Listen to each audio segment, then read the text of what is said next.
네, 지금 우리 자유 서방 세계에 지금 달러가 예전부터 유럽에서 금융이라는 게 처음 만들어지고 이제 전 세계에 퍼졌기 때문에 이 자본주의 체제가 거기서 처음 이제 주식 시장도 처음 거기 네덜란드인가 덴마크에서 생겼잖아요. 그것처럼 금은을 거래하는 그 거래소, 국제적인 거래소도 그래서 처음 이제 런던이라는 데가 금융 중심에서 생기고 그게 이제 미국 뉴욕 또 어디 호주인가 어디 이렇게 한 네 군데가 이렇게 지금 생겼기 때문에 거기서 이제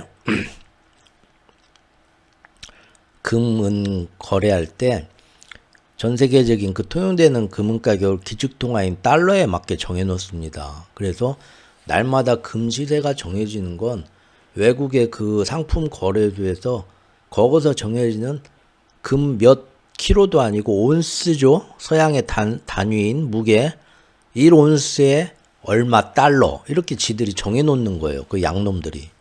근데 그거를 이제 전 세계의 비기축 통화국들은 자기네 나라의 환율로 그걸 계산을 해야 될 거 아닙니까? 그러니까 달러가 비싸면은 금 가격도 같이 높아지는 거예요. 맞죠? 그래서 제가 금은 시리즈 그 블로그의 마지막에 그거잖아요.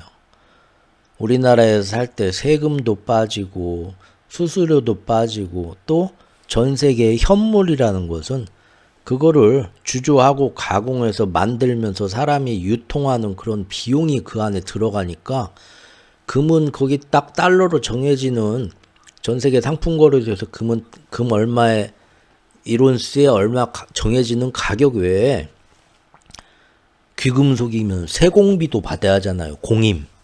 그거 귀걸이 복잡하게 만들 때 그 가격까지 추가가 되잖아요. 마찬가지로 금하고 은도 실물일 때는 보관, 유통비, 주조비 그런 프리미엄이 거기에 붙어요.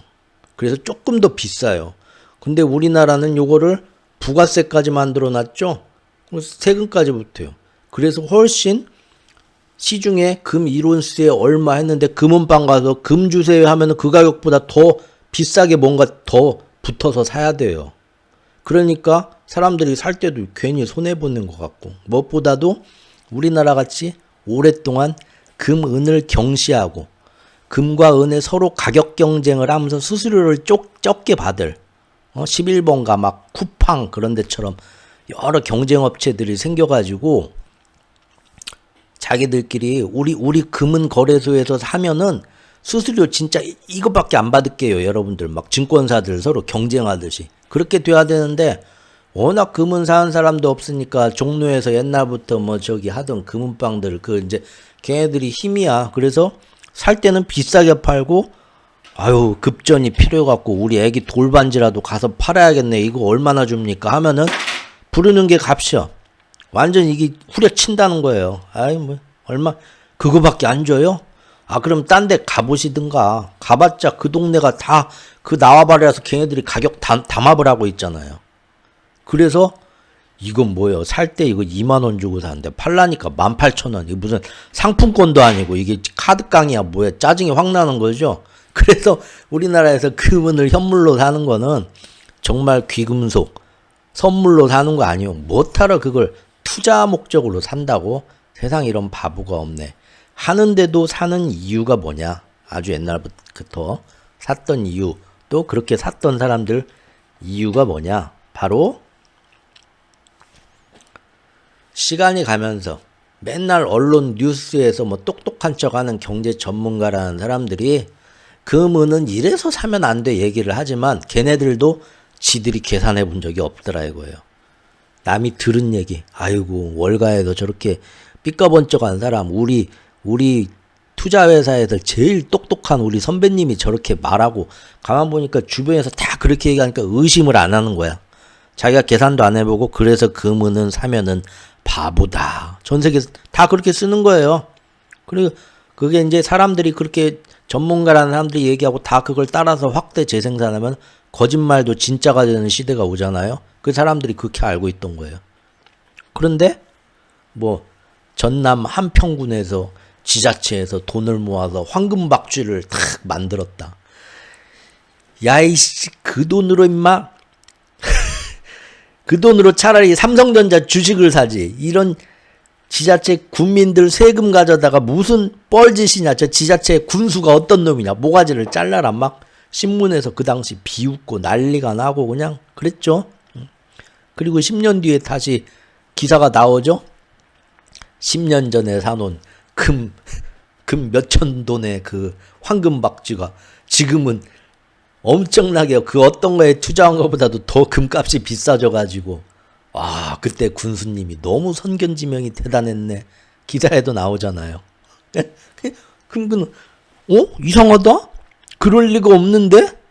내가 지금 경제 배우고 우리 팀장님 선배님한테 배우고 맨날 유명한 권위자들 교수님들 얘기 들어보면 절대 금은 사면 그렇게 안 된다고 했는데 어떻게 된 거지? 그렇지.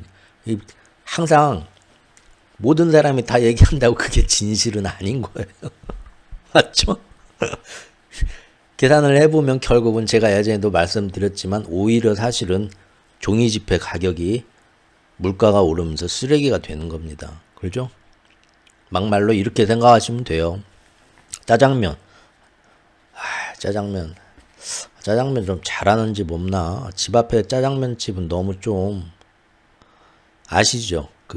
요즘 짜장면들은 배달을 사람들이 많이 시키니까 불지 않게 하려고 이렇게 가공된 면이 나와요. 그 참 소화도 안 되고 더부룩하고 옛날 맛도 안 나거든요. 옛날에 경기 좋을 때는 이렇게 교회로 가면 수타 짜장면집 되게 많았죠. 멀어도 사람들이 차 타고 다 가서 거기서 직접 손으로 직접 반죽해서 나온 수타 짜장면 그 맛있는 집 그런데 요새 가면 손님이 안 와서 문을 다 닫았어요. 참. 짜장면 얘기하지 지금? 어디 얘기해야 되지? 뭔 얘기하다가 짜장면 얘기로 빠졌지? 짜장면을 예전에 짜장면 주려면 종이돈 얼마 줬습니까? 1,000원 줬는데 지금 7,000원 줘야 된단 말이에요. 그러면은 짜장면이라는 음식이 뭐 7배로 불어났나요? 예전 주는 양에 비해서? 그것도 아니잖아요. 짜장면이란 재화를 내가 구입하는데 예전에는 1,000원을 냈었는데 지금은 7,000원을 내야 돼요. 그렇죠? 쉽게 얘기하면 종이 돈의 가치는 계속 줄어듭니다. 그런데 금덩이로 짜장면 먹는다고 해보죠. 여보게 내가 금이 이만큼 내 금리빨 떼운 거예요. 그 떼가지고 그 당시에 몇십 년 전에 가서 이거 줄 테니까 짜장면 1,000원짜리 줄 텐가? 그러세요. 바꿨어요. 지금 띄어가지고 가서 여보게 7,000원짜리 짜장면 제발 한 그릇 먹고 싶네. 이거 내 금리빨 떼운 거 떨어진 거 줄 테니까 바꿀래나 해도 사람들이 그래 하고 준단 말이에요. 금 가격이 예전에 1,000원이었지만 지금 7,000원으로 짜장면 오른 것처럼 똑같이 오른다는 거예요. 왜? 사람들이 항상 금에 대해서 은에 대해서 가성비를 따지진 않아요. 상대적인 가치를 따지진 않아요. 내가 1년에 500만 원을 벌던 사람이든 1년에 1억을 버는 사람이 되든 금은 내가 가진 전 재산에 적어도 이 정도는 줘야 얻을 수 있는 귀한 거야 라는 그런 사람들의 이 DNA 속에 녹아있는 요 가치 기준을 바꾸지를 못하는 거예요. 사실은 이제 그것보다 더 어려운 경제적인 이론이 깔려있지만 대충 한번 얘기해봤습니다. 그래서 그게 지금 오르는 거고 그리고 이제 그게 전에 말씀드린 것처럼 점점 기축통화의 이제 패권이 끝나가는구나. 마지막 한번 발악을 하는 마스터 플랜 단계가 한번 오겠지? 그러면 어차피 패권이 끝나고 과도기가 무섭게 오든 천천히 오든 간에 금은 한번 또 튀게 되어 있다. 분명히 튀게 되어 있다. 라는 거고요. 그러면 그 어느 역사 때보다도 이번에는 많이 튈 수가 있습니다. 기축통화의 중간에 어떤 경제 위기가 한번 일시적으로 오는 게 아니라 제국의 패권이 바뀌면서 경제의 주체 기축통화가 달라지는 시대가 오게 되면 지금 요새 일어나는 것처럼 처음에는 눈치 빠른 애들부터 몇 년 전부터 준비하고 그 다음에는 뒤늦게 두 번째 눈치 빠른 중앙은행들이 뭐 IMF에다 제대로 보고도 안 하고 몰래 다 모아 제끼는 거고 이제는 누가 뭐라 물어보든 말든 신경도 안 쓰고 무조건 노골적으로 모으고 있죠. 작년에는 전 세계의 중앙은행들이. 그래도 끝까지 금을 안 모으는 나라도 있죠. 우리나라 같이. 선비의 나라라서 그런지 참 아유. 그런데 문제는 이제 이게 보통 개미들, 국민들한테까지도 정확히 이런 원리는 모르지만 금은을 가져야 된다는 걸 본능적으로 이제 옆에서 얘기하기도 하고 하니까 또 이제 따라가는 거예요. 본능도 느끼고 세상이 지금 앞만 봐도 너무 불안해. 날마다 환율이 이랬다 저랬다 하고 수출 수입이 이랬다 저랬다 하고 그냥 서로 못 죽여 안달인 애들이 오고 사회도 불안하고 그러죠. 이거 언제 주식이고 부동산이고 어느 날 갑자기 어떻게 될지 모르겠다. 근데 가만 보니까 금 은값은 편안하구나. 한결같구나. 물론 요새 몇 년에 2, 3년 사이에 금은값이 막 뛰니까 이제는 이걸 투자의 목적으로 보는 분들도 있겠죠. 들어가서 주식처럼 얼마에 끊고 그것도 얼마든지 할 수 있고요. 금은이 달라진다. 근데 결국 제가 하고 싶은 얘기는 뭐냐면은 그런데 문제는 이런 격동기에 과도기가 오게 되면 분명히 한번 뭔 핑계를 대고 미국이 인플레를 핑계를 대면서 금리를 땡기는 때가 올 거다. 왜?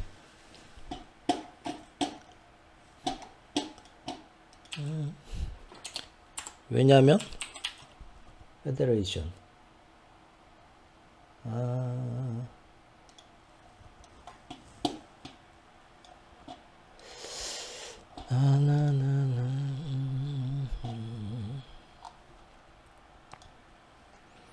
왜냐면 말이죠.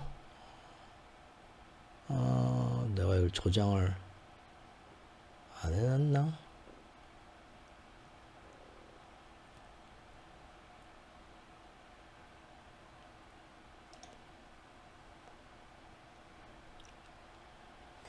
저장을 안 해놨네. 찾기 귀찮네. 왜냐하면은 제 블로그의 통화의 생명주기 거기에 나온 것처럼 미국의 금리 인상을 했다가 경기 침체가 무서워서 다시 금리 인하를 했다가 올렸다 내렸다 하면서 지난 40년 동안 미국의 금리가 드디어 제로 금리로 가게 됐어요. 그러면은 달러라는 걸 아무리 들고 있어서 은행에서 이자를 안 주는 시대가 왔다는 거예요. 그럼 뭐들어 이 쓰레기를 들고 있습니까?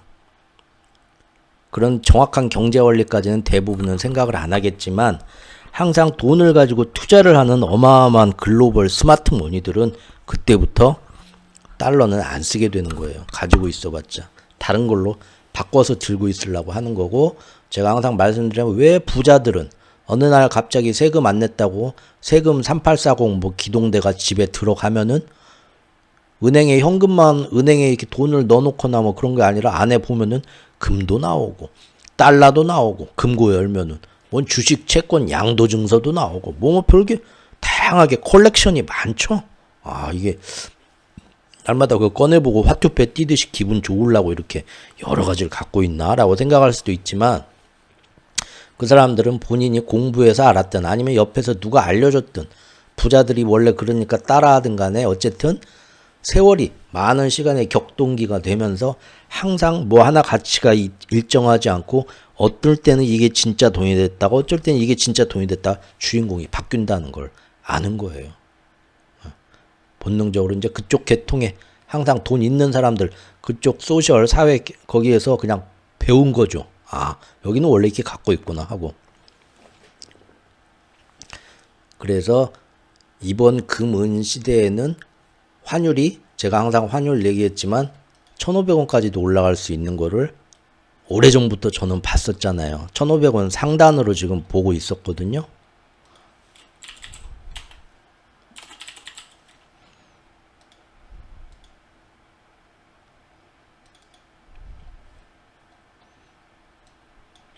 그러죠? 이렇게 해서 1,500원 넘어가는 일은 없었으면 해요. 그래서 사실 그거는 왜냐하면 너무 우리나라 힘들어지잖아요. 우리는 사실 국가 전체를 생각하면 환율 안정돼야죠. 근데 어쨌든 그 시대가 지금 왔습니다. 1,500원 한번 찍어보려는 시대가 다시 왔어요. 그러다 보니까 금 가격도 뉴욕이나 런던에서 온스당 몇 달러 지들이 마음대로 달러로 정해놓는데 제가 말씀드린 것처럼 환율이 앞으로 시간이 갈수록 달러에 1,100원이 아니라 1,500원까지 가는 시대가 올 수도 있으니까 그 옛날에 환율이 살 때 금을 미리 사놓으면 처음 살 때 세금도 내야 되고 수수료도 내야 되고 나중에 되팔 때도 뒤통수 맞고 이걸 왜 사라고 생각을 하지만 이 모든 흐름을 알면은 되팔 때 뭐가 어떻게 된다 해도 일단 아까 짜장면 비유한 것처럼 한 평의 그 전남 한 평의 황금박쥐 동상처럼 절대 손해는 안 본다. 오히려 그 어떤 연금 저축이나 뭐 이런 거보다도 사실은 든든하다. 라는 믿음을 가지게 되고 그래서 이거 웬만하면 진짜 웬만하면 손해보지 않을 정말 웬만하면 손해보지 않을 안전자산이고 큰 막 몇 배로 뻥튀기는 안 돼도 충분하게 국민연금 드는 것보단 몇 배 낫구나. 차라리 퇴직금을 금은으로 들고 있는 게 라는 믿음이 좀 공부해서 알게 되면 들고 가는 겁니다. 그리고 지금 이 마스터 플랜이 이제 달러 패권이 나중에 바뀌는 뭔가가 일어나게 되면 그때는 환율이 다시 엄청나게 또 난리가 나니까 그 환율 가격이 또 플러스가 되면서 그러죠?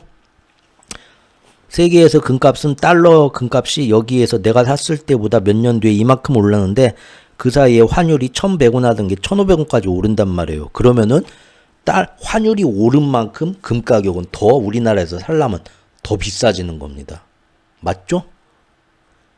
그리고 지금같이 시장에서 골드바가 없어요. 실버바가 없어요. 품절 현상이 일어나면 그때는 어떻게 됩니까? 프리미엄이 붙어요. 프리미엄이. 여러분이 아파트 분양가를 살 때 황금층 제일 좋은 자리 P 분양가 그 다음에 상가 좋은데 분양받을 때 권리금 받잖아요. 그것처럼 시중에서 부르는 게 값이 하고 프리미엄이 붙는다니까요. 왜? 기축통화 패권 과도기에 가면은 금은에 대한 수요가 많아지는데 제가 금은실에서 보여준 것처럼 무엇이라고? 은이 실물 창고에서 이미 은이 갈수록 수요는 늘어나는데 은광사는 십몇 년 전부터 문을 닫고 있고 나오지가 않고 수지가 안 맞아서 광산 다시 가동하려도 10년이 걸리는데 앞으로 전 세계가 환경 때문에 서로 그것도 안 해주려고 하고 그러는 와중에 은 수요는 뭐 친환경부터 해서 첨단 산업 해가지고 차에 안 들어가는 반도체가 없고 하면서 그냥 금은은 뭐 점점 더 귀해지는데 근데 은시장에서 그리고 3년 전부터는 그나마 있는 은시장을 서로 쉬쉬 하면서 그냥 대량으로 서로 먼저 빼가지고 코맥스 창고에 있는 게 막 팍팍 줄어든다고? 야, 이런 게 알려지는 순간 난리가 나는데 지금 그거 알려지기도 전에 대한민국 같이 워낙에 금은을 국내에 조금 들여와 있던 나라는 조폐공사에서부터 야 잠깐만 좀 기다려봐. 주지마 물건 더 없어. 벌써 2단계까지 온다는 거잖아요. 그렇게 되면은 현물 프리미엄이 붙습니다. 실제로 그런 과거 역사를 보면 금융위기나 아니면 안전자산 금은이 집중을 받게 됐을 때 시중에 너무 레버리지 거래를 많이 해가지고 내 금은을 현물로 주세요 요구를 했는데 사실 지금 다 주게 되면 우리 부도나니까 일단은 지금은 못 줍니다. 좀 기다리십시오. 은광산에 주문했으니까 금광산에 거기서 캐가지고 몇 달 뒤에 주조해가지고 골드바 만들어서 우리 창고까지 들어오는데 8개월 걸립니다. 고객님 죄송합니다. 8개월 10개월만 기다려 주십시오 하는 게 부지기수였어요. 지난 역사에서도. 그러면 그 8개월 10개월 동안 무슨 일이 일어납니까? 가격이 올라요. 중고차 시장에도 우리 코로나 때 그랬잖아요. 자동차 시장에 신차가 못 들어와. 반도체가 없고 뭐가 없고 공급망이 막혀서 신차를 계약을 했는데 1년을 기다려야 되는데 나 내일부터 당장 거기다 야채 싣고 장사해야 되는데 포터에다가 중고차로 가죠. 중고차 찾는 사람이 많으니까 현물이 없어. 신차 현물이 없으니까 중고차에 프리미엄이 붙죠. 여러분 기억하시죠? 그때 중고차 값이 신차 값보다 비쌌다니까요. 한때. 그런 프리미엄이 붙을 거다. 그러니까 국내에서 지금 이 큰 기축통화의 흐름과 금은이라는 통화, 그래서 제가 매번 조금 어렵지만 반드시 알아야 할 경제 지식과 금은 시리즈 꼭 보세요. 꼭 보세요. 제가 입으로 어디 가서 투자하라고 말했다가 뺨만 석대 맞으니까 보시라 이거예요. 그 보면은 어떻습니까? 아, 이 예전하고 지금 세상이 이렇게 달라가고 있고, 그러면은 그 금은 시리즈 마지막에 우리 그 뒤통수 맞잖아요. 오랜만에 한번 볼까요? 우리 참.